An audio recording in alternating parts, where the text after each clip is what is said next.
It's funny with the new rules. We never really leave the court. I mean, our guys were here for 12 weeks this summer. We're allowed 8 weeks to train with our guys, 2 hours a week. We split that up into a lot of 30, 40-minute sessions, split different weeks. So really, we've spent a lot of time on the court in the preseason. But there's a difference. Now we have them, and our limitations are really on. We can't even max out. I mean, I'm going to save legs over max out our hours on that. But it's good to be in season. We got 42 days from today is our first game. We open up at Arkansas. Exciting opportunity. This group, I mean, it's an exciting group. I mean, we got some core guys back that have great experience, but also just a talented group of newcomers. And I'm excited to see how they evolve into a team, how they grow. Now, this year, you guys have a lot of expectations on you. A lot of publications have you guys winning the Summit League. How do you guys, take those expectations into the season, and what are you guys hoping to achieve out there on the court this year? We really don't focus in on that much. I'll be honest with you, it's nice.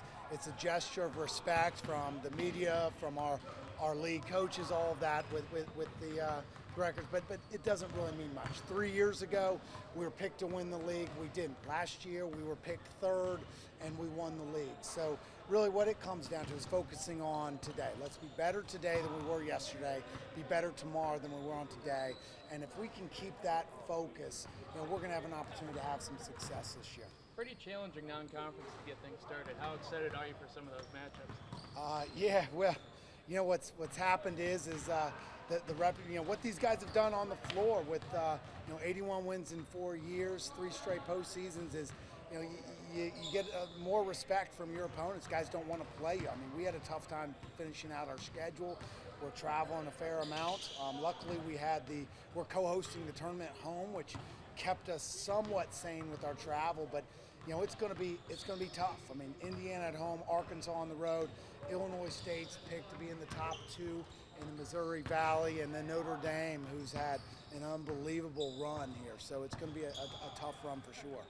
Bryson Scott from Northrop, finally back here home in Fort Wayne. Talk about what it means to have a guy like that. I know he was practicing last year with the team, but talk about having him be able to take the court for you guys this season. Well, I mean, both he and X, who redshirted last year, it's exciting for them. I've used the analogy. They were like race horses that were caged up last year, and we had a short roster last year. Played guys heavy minutes. We weren't able to get a lot of live time for them in practice. So, literally, we throw coaches out there and play full court 3-on-3 just to burn some of their energy. I also make the joke that, when we tip it up and those guys get in the game, they both have about 30 seconds before I bet they're going to pick up their first 2 fouls and be sitting right next to me. They're so hungry to get on the floor. But they both had great pre-seasons. They had great off-seasons. They got a ton of skill work up, and I'm excited. Bryson in particular, just being back home in Fort Wayne, I know that's going to be a nice draw for some home fans, some Northrop alums and fans. I got really high expectations for he as well as the rest of the guys. But it'll be cool having a hometown guy here playing for the Dons. What are back on the court after he was ineligible for the second half of the season? What does it mean to your team to have him back on the court for you guys after he had a really standout first half of last year? He had an unbelievable first half of the season last year. I mean, was playing better than anybody in our league. Got December Player of the Month. Came off of that run at Utah and at Indiana, where I think he had 24 and 26 back-to-back. Was one of the top 3-4 players on the floor, and those both were ranked teams. I mean, he was playing phenomenally well. He was, starting out the year, she's the heart of our program. Everything started with the ball in his hands as our point guard, so we're excited to have him back. He's got a great mindset, had a great offseason, ended up, increasing his muscle, decreased his body fat. His body's in phenomenal shape. And, I think it's going to be a monster year for Mel. And then the last thing I had before I talk are Mo and Bryson, what are your plans for them? Are they going to be 2 players that can play together on the court at the same time, or do you plan on splitting them up, have one take over, and then have the other come in? What do you hope to do with these guys? You know, what we do is we try and put the best 5 players at that time on the floor with chemistry, and we like versatility. You know, if you remember 3 years ago, we at times had 3 guys that were 6 foot and under on the floor at the same time. So, you know, both those guys can play off the ball, they can play on the ball. You know, you're going to see Jon Coffman at times playing on the ball in a point guard type role. So, you know, we got a ton of versatility with the group, and you know, as we continue to focus in on unselfish play and building this year's group and their chemistry, you know, I'm excited to see how all the pieces fill in. How big of a leap do you think Conchar can take this year after what he did last season? You know, I'm never going to put any sort of limits on any of these guys. You know, I mean, for Jon, like, he hasn't come close to tapping into his full potential. You know, I mean, he's one of the guys, you know, we talk unselfishness with Jon. I honestly need to be talking about be selfish more. I mean, he's not ready to shoot the ball a lot, and he's passing up shots. I mean, shots that he needs to take.